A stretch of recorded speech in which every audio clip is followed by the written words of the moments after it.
He'll be to the right of the secretary in position of honor, so right here. That'd be good.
Well, good afternoon, everyone. First, let me say what a pleasure it is, as always, to have Secretary General Stoltenberg here in Washington at the State Department. Let me first note the drone attack yesterday by Iranian-backed militia on U.S. forces in Jordan. It killed 3 of our soldiers, wounded many others. First and foremost, I'm thinking of those who lost their lives, those who were wounded, their family members, and their friends. Every day, we have our men and women in uniform around the world who are putting their lives on the line for our security, for our freedom. I am, as always, humbled by their courage and their sacrifice. From the outset, we've been very clear in warning that anyone looking to take advantage of conflict in the Middle East and try to expand it, don't do it. We've taken steps to defend ourselves and to defend our partners, as well as to prevent escalation. And the President's been crystal clear. We will respond decisively to any aggression. And we will hold responsible the people who attacked our troops. We'll do so at a time and a place of our choosing. At the same time, we remain focused on our core objectives in the region, both in terms of the conflict in Gaza and broader efforts to build truly durable peace and security. To that end, I had an opportunity to meet today with the Prime Minister and Foreign Minister of Qatar on the ongoing effort to get hostages out and to create an extended pause. This is critical to then being able to get to the formula that we've been talking about for putting a durable end to the cycle of violence that we've seen in the region for generation after generation, and the opportunity that exists to actually achieve it, an integrated Israel with relations with all of its neighbors, security commitments, assurances that it needs to make sure that it can move forward in peace and security. Palestinian Authority that's reformed, and a clear pathway to a Palestinian state. That vision and its realization can dramatically change the security circumstance for Israel, for the Palestinians, for all of our partners in the region, and at the same time, isolate the small number of actors who don't want to get there, who have a very different vision for what the future is, notably Iran, a different vision that we see playing out every single day, either directly by Iran or by its proxies. But the way to durable security is through a region that's more integrated, where the relations among its countries are normalized, and where the question of the rights of Palestinians is finally answered. Jens and I had an opportunity today, of course, to talk about the NATO summit and to talk about other matters relating to our alliance. And I have to say that, once again, we see that NATO is advancing with a sense of urgency and a strong sense not only of unity of purpose, but unity of action. Just at the very end of last week, Turkey approved Sweden's accession to NATO. Sweden brings tremendous capabilities to the alliance in every domain. Hungary now will have to act in order to complete the process of Sweden's accession, but I fully anticipate that that will happen in the weeks ahead when Hungary's parliament returns. Now, the accession of both Finland and Sweden was far from inevitable. In fact, if you go back a little over 2 years, no one was talking about it. But in the wake of Moscow's renewed aggression against Ukraine, both countries felt that it was clearly in their interest to defend their people and defend their sovereignty by joining the alliance. I think the process that we've seen in actually record time, first with Finland and now with Sweden, demonstrates that NATO's door is open, remains open, including to Ukraine, which will become a member of NATO. This also underscores one of the many ways in which Putin's aggression against Ukraine has been an abject strategic failure for Russia, how it has, in fact, precipitated the very things that Putin sought to prevent. He wanted to shrink NATO. It is now larger and getting larger still. He wanted to weaken NATO. It is stronger than it's ever been. All of this will, I think, come to an important inflection point when we get to the NATO summit, the historic NATO summit that we are very honored to host in Washington in July. This is going to be, I think, the most ambitious summit since the end of the Cold War, showing NATO's adaptation to new challenges and new threats, whether it's Russia, whether it's very different ways, the PRC, the cyber domain, terrorism. And what you're seeing is an alliance that, as I said, is coming together in new ways and in stronger ways to make sure that it can deal effectively with those challenges.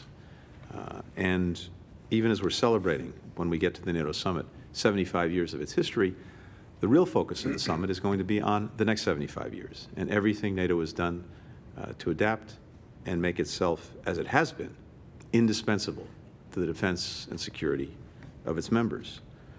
Some of those capabilities and some of that strength was on display as we kicked off the largest NATO military exercises since the end of the Cold War. Steadfast Defender, 90,000 personnel who are sending a very clear message. This alliance is ready, and it is able to defend every square inch of NATO territory. We discussed with the Secretary General NATO's unwavering support for Ukraine. Last week, NATO signed a $1.2 billion contract to produce 220,000 artillery shells. That's going to help allies restock their own arsenals, and it complements efforts by the United States, by the European Union, by Ukraine, to ramp up defense production. This will make NATO itself and all allies much more resilient for future threats as we move forward. As all of us take on these challenges, and I want to emphasize, in the case of Ukraine, we've seen this very, very clearly. There's probably never been a better example of burden sharing in the history of the alliance and the partnerships that we have with different countries than we see when it comes to Ukraine. As I've mentioned before, the support that the United States has provided to Ukraine has been exceptional, about $75 billion over the last couple of years, but our partners and allies, notably our core NATO allies, have provided more than $110 billion over that same period of time. And whether it's military support, whether it's economic support, whether it's humanitarian support, the burden sharing that we've seen in the case of Ukraine has been more than exemplary. But in order to make sure that that continues, that all of us step up and do what's necessary to continue to ensure that Ukraine knows success and Russia knows strategic failure, it is vital that Congress pass the supplemental budget request the President's put before it. Without it, simply put, everything that Ukrainians achieved and that we've helped them achieve will be in jeopardy. And absent that supplemental, we're going to be sending a strong and wrong message to all of our adversaries that we are not serious about the defense of freedom, the defense of democracy. And it will simply reinforce for Vladimir Putin that he can somehow outlast Ukraine and outlast us. Well, that's not going to be the case. We have to make sure that it's not the case. Finally, let me just say that we have a lot of work to do over the next few months to prepare for the summit. I think we had today very good sessions with the Secretary General, and we'll be meeting shortly with the National Security Advisor and the Secretary of Defense over at the Pentagon to continue that work. I look forward to that and look forward to the weeks and months ahead as we prepare for NATO summit. Jens, over to you. Thanks so much, Secretary Blinken there, Tony. Thank you for hosting me here in Washington. It is always good to meet with you, and even more important given the dangers we face. So let me begin by offering my deepest condolences for the US troops killed and wounded in yesterday's drone attack in Jordan. We see Iran continue to destabilize the region. Iran also bears responsibility for backing terrorists who attack ships in the Red Sea. Tehran's behavior reminds us of what a world without rules look like. Unpredictable and dangerous, a world where our security becomes more expensive.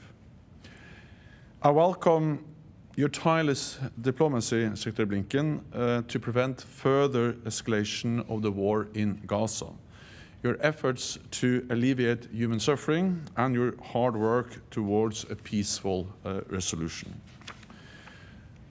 Russia's brutal war against Ukraine is nearing the 2-year mark, and a Russian victory would embolden Iran, North Korea, and China.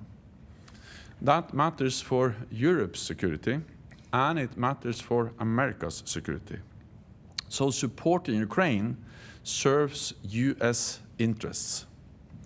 For a tiny fraction of annual defense spending, the United States has helped Ukraine destroy a major part of Russia's combat capacity without placing a single American soldier in harm's way. I welcome the clear commitment from President Biden and you to sustain US support to Ukraine and to work with Congress to achieve that. As you said, other allies are also stepping up. In fact, what European NATO allies and Canada provide in terms of military, financial, and humanitarian aid actually exceeds what the US is providing. So this is truly a joint effort by all NATO allies from both sides of the Atlantic. And I'm confident that all NATO allies will continue to deliver, because supporting Ukraine is not charity. It is an investment in our own security.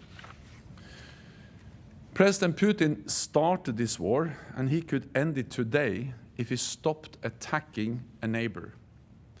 The war could also end if Ukraine stopped defending itself. But that would not mean peace. It would mean Russian occupation, and occupation is not peace. A just peace will require President Putin to realize that he will not get what he wants on the battlefield.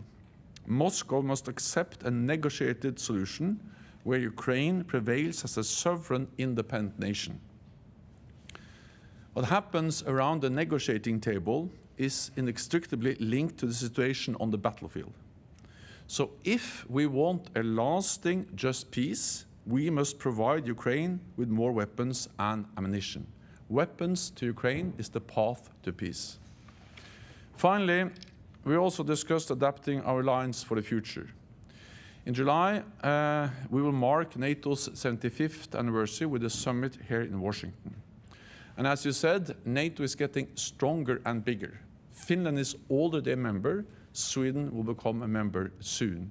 And this demonstrates that Putin is getting exactly the opposite of what he wanted. He wanted less NATO, a weaker NATO. He's getting a stronger and more united NATO, and NATO with more members. At the summit, we will take further steps to bolster NATO's strength, invest more in our defense, and work with partners around the world. Through NATO, the US has more friends and allies than any other power. Together, we make up 50% of the world's economic and military might. China and Russia have nothing like NATO. It is why they always try to undermine our unity. In times of growing competition and rivalry, NATO makes the US stronger and safer, and all of us more secure. So Secretary Blinken, dear Tony, thank you again for your personal commitment to our transatlantic bond and to our shared security. Thank you. For the first question, Olivia Gazis with CBS. Thank you, Matt, and thank you, Mr. Secretary. To date, the United States has not publicly accused Iran of being directly involved in any attacks on U.S. forces, while noting the regime in Tehran supports and does not discourage its proxies from conducting these attacks. This weekend's lethal strike, Mr. Secretary, was one of at least 160 attacks on U.S. forces in the region by Iranian proxies since October. Could earlier, stronger action by the United States against Iran, and not just its militias, have spared American lives? And secondly, if I may, Mr. Secretary, the UN Secretary General has appealed to the US and 10 other countries who have suspended funding to UNRWA, following revelations regarding allegations that at least a dozen of its 13,000 employees may have had involvement in the October 7th attacks, and more than 100 more may have links to militant groups. Under what circumstances and how soon could the U.S. consider resuming its support, considering this decision comes as Gaza is tipping into famine, and given your own personal and persistent appeals that humanitarian aid to Gazan civilians increase and not decrease? Mr. Secretary General, welcome to Washington. Welcome back. The United States Congress, as you well know, remains at a political impasse regarding continued aid to Ukraine, and the European Union is likewise struggling politically to restart the flow of resources into Kyiv. You yourself have said that Ukraine's spring offensive didn't lead to the results that many had hoped for. So how long does Ukraine's military have before the marginal successes that it did notch, when it enjoyed steadier resources from the West, risk being reversed by Russia, which seems to be enjoying growing support from the likes of North Korea and Iran? And briefly, Mr. Secretary General, I understand you'll be meeting with American lawmakers during this trip to Washington, much as President Zelensky did when he was here late last year. Is there a message you believe you can deliver to those lawmakers to make a timely difference in their decision-making? Thank you. Olivia, thank you very much, and thank you for also representing all your colleagues and making sure that you asked all their questions as well. Appreciate it. Look, first, I think it's very important to note that this is an incredibly volatile time in the Middle East. I would argue that we've not seen a situation as dangerous as the one we're facing now across the region since at least 1973, and arguably even before that. And that is the environment in which we're operating. And of course, that was triggered by the horrific attacks of October 7th by Hamas against innocent men, women, and children. We've made very, very clear from day one that we're going to defend our people, we're going to defend our personnel, we're going to defend our interests. And that's exactly what we've done. We've taken action, and significant action, to deter groups, to degrade their capabilities in Iraq, in Syria, in Yemen. At the same time, the President's been very clear that we want to prevent broader escalation. We want to prevent this conflict from spreading. So we are intent on doing both. That is, standing up for our people when they're attacked, while at the same time working every single day to prevent the conflict from growing and spreading. And that's exactly what we'll continue to do. It's fundamentally what's in the interest of the United States, what's in the interests of the region, and I think what's in the interest of the world. But the President said this, I think, virtually from day one. To anyone who would try to use the crisis in the Middle East, the conflict in the Middle East, to sow further instability and to use it as an excuse to attack our personnel, we will respond. We will respond strongly. We will respond at a time and place of our choosing. And obviously, I'm not going to telegraph what we might do in this instance or get ahead of the President, but I can, again, tell you that, as the President said yesterday, we will respond. And that response could be multi-leveled, come in stages, and be sustained over time. With regard to UNRWA, the reports that we got last week, and UNRWA brought them to us, were deeply, deeply troubling. It is imperative that UNRWA immediately, as it said it would, investigate, that it hold people accountable as necessary, and that it review its procedures. I had a very good conversation with Secretary General of the United Nations, Guterres, last week when we were first made aware of these allegations, and we're going to be looking very hard at the steps that UNRWA takes, again, to make sure that this is fully and thoroughly investigated, that there's clear accountability, and that, as necessary, measures are put in place so that this doesn't happen, again, assuming the allegations are fully borne out. Certainly, we haven't had the ability to investigate them ourselves, but they are highly, highly credible. At the same time, and as you indicated, UNRWA has played and continues to play an absolutely indispensable role in trying to make sure that men, women, and children who so desperately need assistance in Gaza actually get it. And no one else can play the role that UNRWA's been playing, certainly not in the near term. No one has the reach, the capacity, the structure to do what UNRWA's been doing. And from our perspective, it's important, more than important, imperative that that role continues. So that only underscores the importance of UNRWA tackling this as quickly, as effectively, and as thoroughly as possible, and that's what we're looking for. I will meet members of Congress tomorrow, and of course I'm looking forward to discussing many issues with them, including Ukraine. I'm confident that all NATO allies, also the United States, will continue to provide support to Ukraine, because this is in our own security interest to do so. It will be a tragedy for the Ukrainians if President Putin wins, but it will also make the world more dangerous and all of us more insecure. It will embolden other authoritarian leaders, not only President Putin, but also North Korea, Iran, and China, to use force. Today it's Ukraine, tomorrow it could be Taiwan. So therefore it is in our interest to ensure that Ukraine prevails as a sovereign, independent nation. And the support we are providing is making a difference. There's a steady flow of ammunition, weapons from NATO allies, and we have seen that this support has enabled the Ukrainians to actually make big achievements. We have to remember where we started.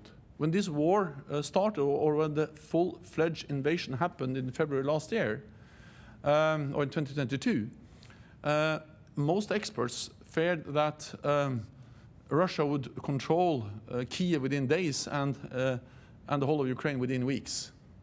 The reality is that the Ukrainians were able to push back the Russian forces, and they have liberated 50% of the territory that Russia occupied at the beginning of the war.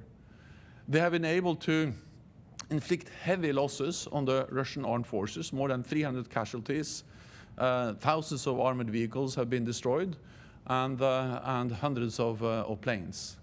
And this is something we all have achieved without putting any NATO soldier, US soldier or any other NATO soldier, in harm's way, but just by providing military support to Ukraine. And Ukrainians have been able to open the western part of the Black Sea to push the Russian Black Sea fleet to the east, so they're now able to export grain and other commodities through the Black Sea. These are substantial achievements, and they continue to conduct deep strikes on Russian positions. So this idea that it doesn't help to help them, actually the Ukrainians have proved the opposite. Then of course we all would like to have seen more progress in the offensive, but we should not underestimate the achievements the Ukrainians have already made. And if we want an end to this war, the only way to end this war is to convince Putin that he will not win on the battlefield. And the only way to achieve that is to provide weapons to Ukraine from the United States, from other allies and partners. So support to Ukraine is a good deal for NATO, for the United States, for all of us. Then you asked me one more question, I think.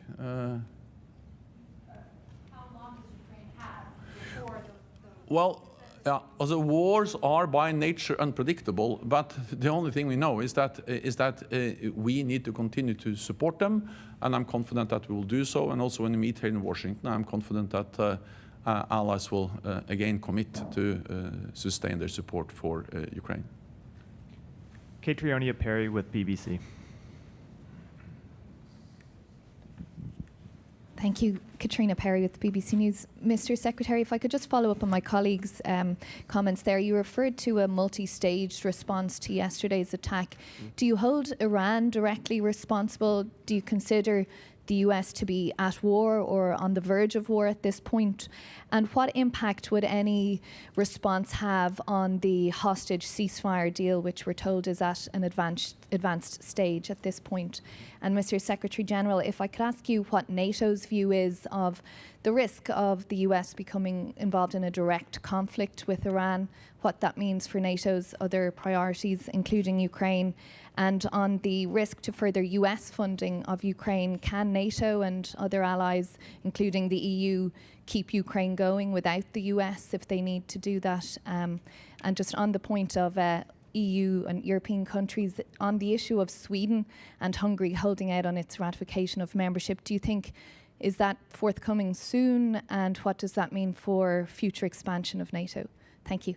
Thank you.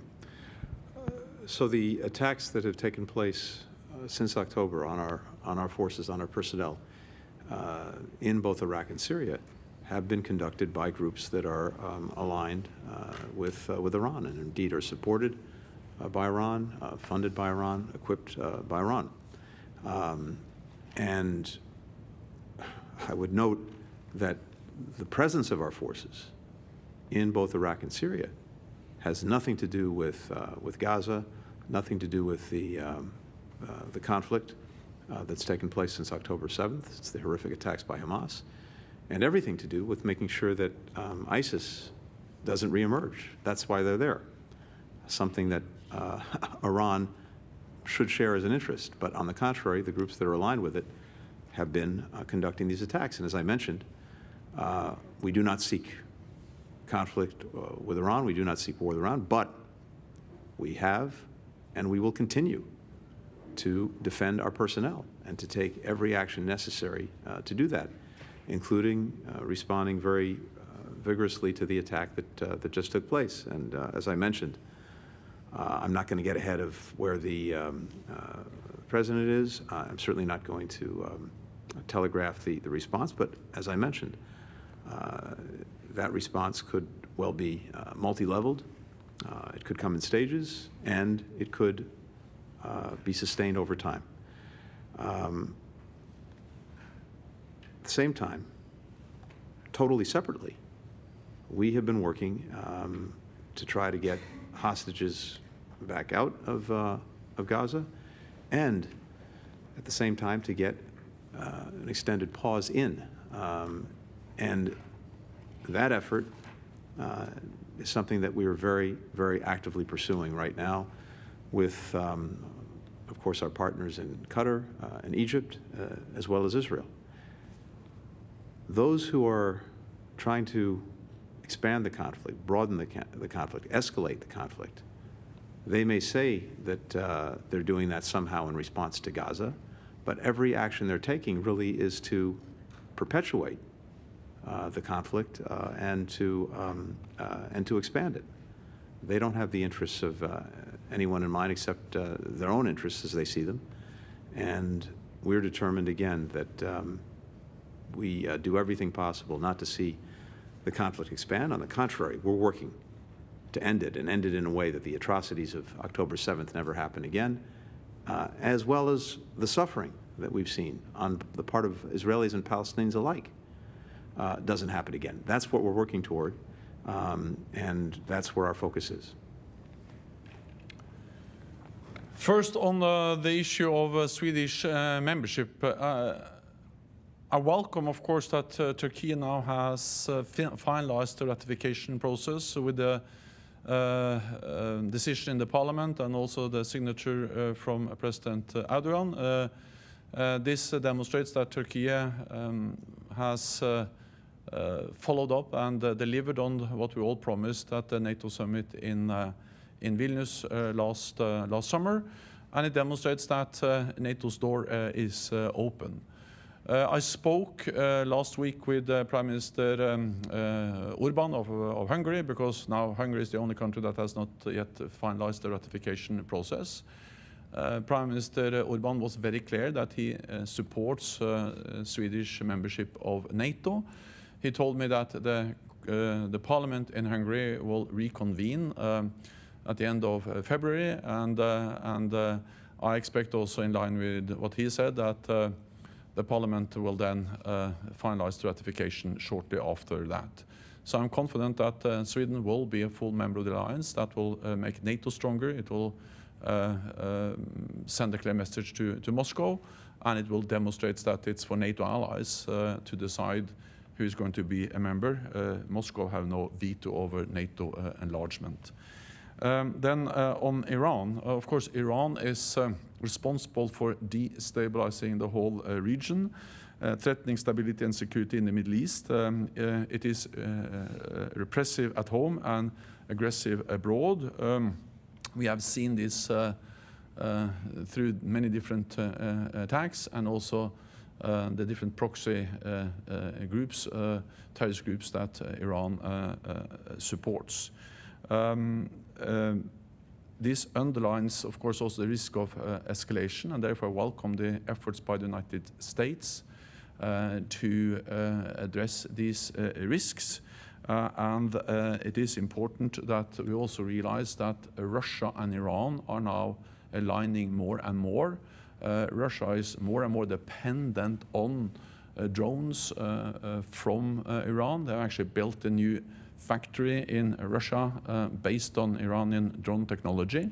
And in return, Russia is providing advanced technology to Iran. So it demonstrates how authoritarian regimes are now coming closer and closer. And the only answer to that is that NATO allies, all those countries that believe in democracy, have to stand together as we do in NATO. Alex Marquardt with CNN.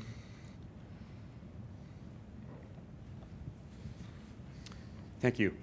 Mr. Secretary, if I could start with you, specifically about the hostage and ceasefire talks.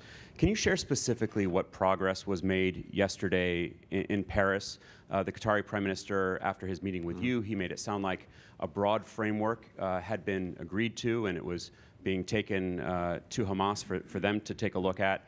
Do you believe that it is the language surrounding the end of hostilities that is the biggest sticking point? And if you would also comment on to what extent Prime Minister Netanyahu's comments about no Palestinian sovereignty, his leaked recording about criticizing Qatar, his ministers talking about resettling Gaza, to what extent has that complicated these conversations over an eventual deal? And Mr. Secretary General, following on some of my colleagues' questions, how much do you think Ukraine's war efforts are suffering because of the dwindling amount of U.S. aid and the uncertainty about whether more will be coming? How can you convince the U.S. and others to continue sending advanced systems and large amounts of aid when they say that supply issues are growing? Thank you. So first, of course, look, the less said, the better in terms of where we are in pursuing a resumption of getting hostages out and back home with their families. What I can tell you is this. I think the work that's been done, including just this weekend, is important and is hopeful in terms of seeing that process resume.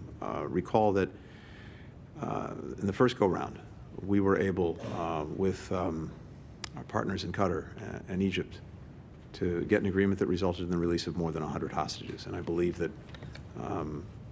the proposal that is on the table and that is shared among all of the critical actors, of course, Israel, but also with Qatar and Egypt playing a critical role in mediating and working between Israel and Hamas. I believe the proposal is a strong one and a compelling one that, again, offers some hope that we can get back to this process. But Hamas will have to make its own decisions. I can just tell you that there is, again, strong, I would say, alignment among the countries involved that this is a good and strong proposal. And the work that was done over the weekend, including by CIA Director Bill Burns, was important in helping to advance this. As to comments that people make or that come out into the media, look, all I can tell you is this. It's my strong assessment that certainly Israel would very much like to see this process of hostages coming out resume. It may be, well, I don't want to speak for the Israelis, but I can certainly say from the perspective of the United States, because we of course have American citizens who are involved, this is at the very top of our list and has been from day one. And I believe that Israeli leadership and certainly Israeli society feels very, very strongly about it. So we'll see. I can't say anything more than that, but I can say that very important productive work has been done, and there is some real hope going forward. The United States has demonstrated leadership in mobilizing NATO allies to support Ukraine, and I count on the United States, and I'm confident that the United States will continue to do so, because it is in the interest of the United States to ensure that President Putin does not win in Ukraine. And we have to remember that this is something we actually do together in all NATO allies and partners. As Secretary Blinken just referred to, European allies have actually provided more support in total for Ukraine than the United States. I commend the United States, but we must not forget that this is a joint effort of all allies. And if you put together what European allies and Canada are providing, it actually exceeds the US support. So this is burden sharing, a joint effort by all allies together. And we do so in solidarity with Ukraine. But our support is not charity, it is an investment in our own security, because we know that this is closely watched also in Beijing. And we also see how China and Russia are aligning more and more, how China is propping up the Russian economy, including the defense production. We see how China is repeating and spreading the same narrative about the war as Russia, how China has failed to condemn the illegal invasion of Ukraine. And then we have to remember that just days before the full-scale invasion, China and Russia, President Xi and President Putin, signed a joint partnership agreement where they promised each other limitless partnership. So I understand that many allies are also concerned about China, but that's not an argument for being less concerned about Ukraine. Security is not regional, security is global. What happens in Europe matters for Asia, what happens in Asia matters for Europe, and today it's Ukraine, tomorrow it can be Taiwan. So therefore it is in our interest to ensure that we provide the weapons and support they need, and I'm confident that allies will do so. To make sure that we can do that, we need the money, but we also need to ramp up production. And I welcome what has been done in the United States. Tomorrow I will go on Wednesday I will go to Alabama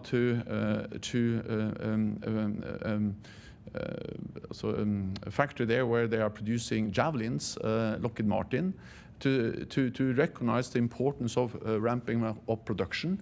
We have to understand that the fact that European allies are now investing more in defense is a good deal for the United States, demonstrating that NATO is a good deal for the United States. Just over the last 2 years, European NATO allies have agreed contracts for the US defense industry worth $120 billion.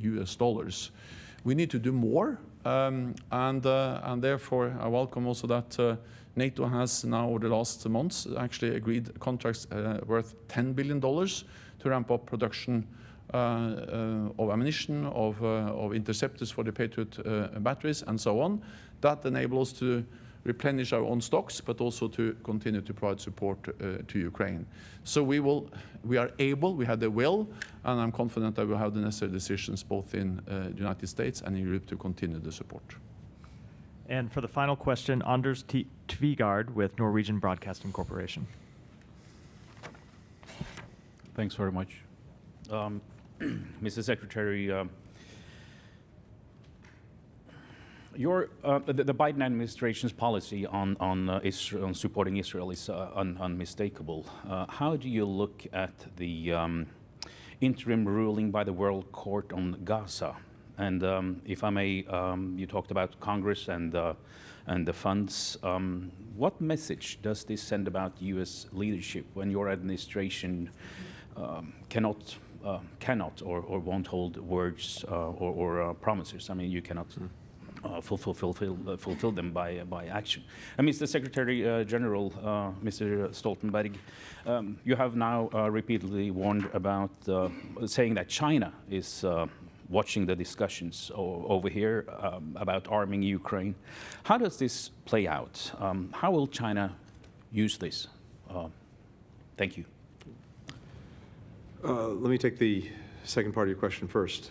I think you've heard both from me and from the Secretary General how critical this ongoing funding is, both from the United States as well as from our partners and allies around the world. And in fact, the EU, European Union, is also looking at additional support that it wants to provide to Ukraine, and that decision is also critical. I think these are mutually reinforcing. As Jens said, the fact that our own allies and partners have actually provided more than the United States, as much as we've already done, should reinforce the message to Congress as it's considering the supplemental budget request that we really do have what is so critical, and that is burden sharing, that this is a load that is being borne more than equitably among allies and partners. And by the way, not just in Europe, of course, we have key partners in other parts of the world, notably in Asia, who are participating in this. But equally, if the United States doesn't follow through on our commitments, then it's going to make it more difficult to have Europeans and others continue to do what they've already been doing. So I think it matters a lot, more than a lot. I think it's essential that we do make good on our commitments, and as we do, I'm convinced that allies and partners around the world will continue to do what they've been doing. And I also remain confident that in Congress, we continue to have strong and bipartisan support for Ukraine. So let's see in the days and weeks ahead as this moves forward. There is no other magic pot of money, and we are now currently out of the military assistance that we've been providing to Ukraine, and we're even seeing some evidence of what that means on the battlefield. So it is absolutely vital, absolutely urgent that we do it, and it is important in the terms that you've laid down, which is what does this mean for our word and our leadership around the world. But I'm confident that as we do it, you will see the benefits of that leadership with many other countries, allies and partners alike, continuing to do what's necessary with us to defend Ukraine. With regard to the ICJ ruling first, let me just say broadly that we continue to believe clearly that the allegations of genocide are without merit. We have consistently made clear to Israel, going back to the early days, the imperative of taking every possible step to protect civilian life, to get humanitarian assistance to those who need it, and also to address dehumanizing rhetoric that we've heard from some individuals. The court in this decision agreed with that. And the court's ruling is also very consistent with our view that Israel has the right to take action to ensure that the terrorist attacks of October 7th never happen again in accordance with international law.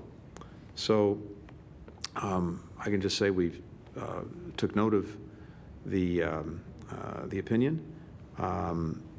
We will continue to monitor the proceeding as it moves forward. China is not an adversary, and I welcome the fact that the United States and other allies engage with China in dialogue on issues of mutual concern like climate change and arms control. But at the same time, we have to take seriously the consequences for our security, the significant military buildup which China now is undertaking. And also the fact that the war in Ukraine is bringing China and Russia closer with the substantial support that China provides to Russia in different ways, and the promise of a limitless partnership in the midst of this brutal war aggression against Ukraine. Of course, the size of the Chinese economy, the significant military buildup, all of that is a challenge for all NATO allies, also for the United States. The United States is by far the biggest ally, but it is a great advantage even for the United States to have so many friends and allies as you have in NATO. No other major power, Russia and China, has nothing similar. The US represents 25% of the world's GDP, but together with NATO allies, we represent 50% of the world's GDP and 50% of the world's military might. So there's no reason why the US should deal with China alone. Together we are so much stronger. It demonstrates that NATO is a good deal for the United States. It's good for all European allies, but also for the United States. So therefore, one of the messages from the summit next summer, I expect, will be that we need to stand together in a more dangerous world. NATO is more needed than ever because we live in a more unpredictable and dangerous world. Thank you. Thank you. Thank you. Thank you so much. Yeah, thanks.